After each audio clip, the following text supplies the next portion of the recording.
যাদের হৃদয়ে আছে আল্লাহর ভয়, তারা কভু পথ ভুলে যায় না।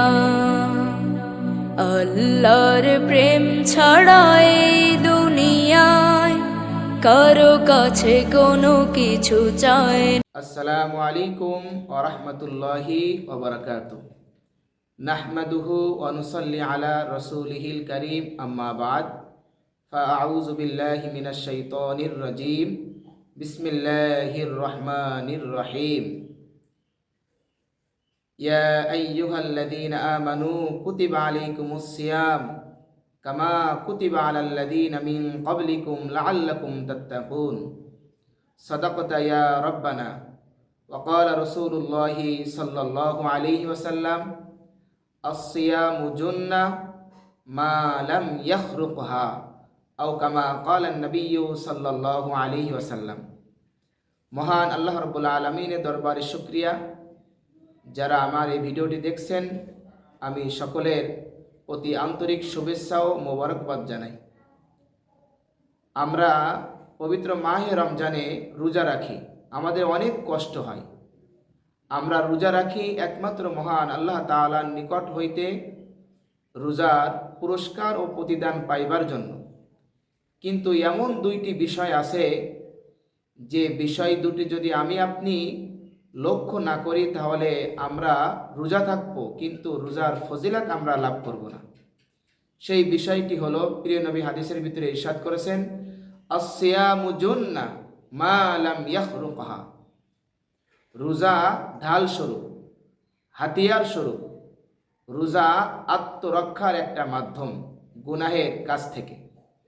মা লাম ইয়াখরুকহা, যদি সেটা ফেটে না যায়।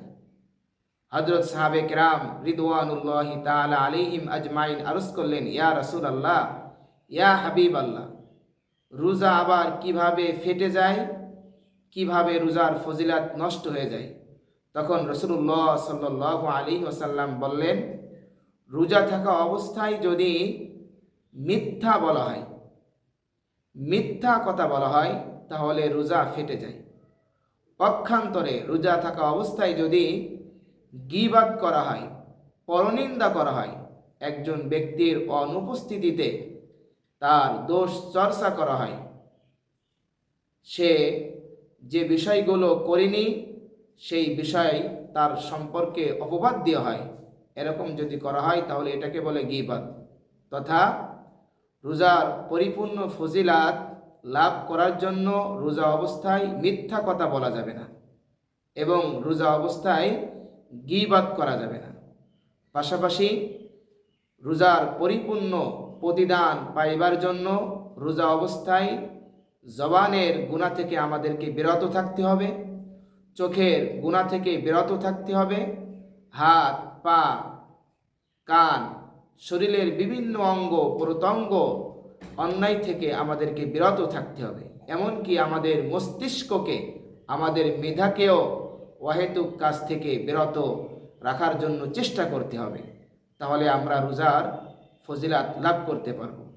আল্লাহ তাআলা আমাদের সকলকে রোজার সকল ফজিলাত লাভ করার এবং অর্জন করার তৌফিক দান করেন। আমিন। ওয়া মা তৌফিকি ইল্লা বিল্লাহ। আসসালামু আলাইকুম ওয়া রাহমাতুল্লাহ।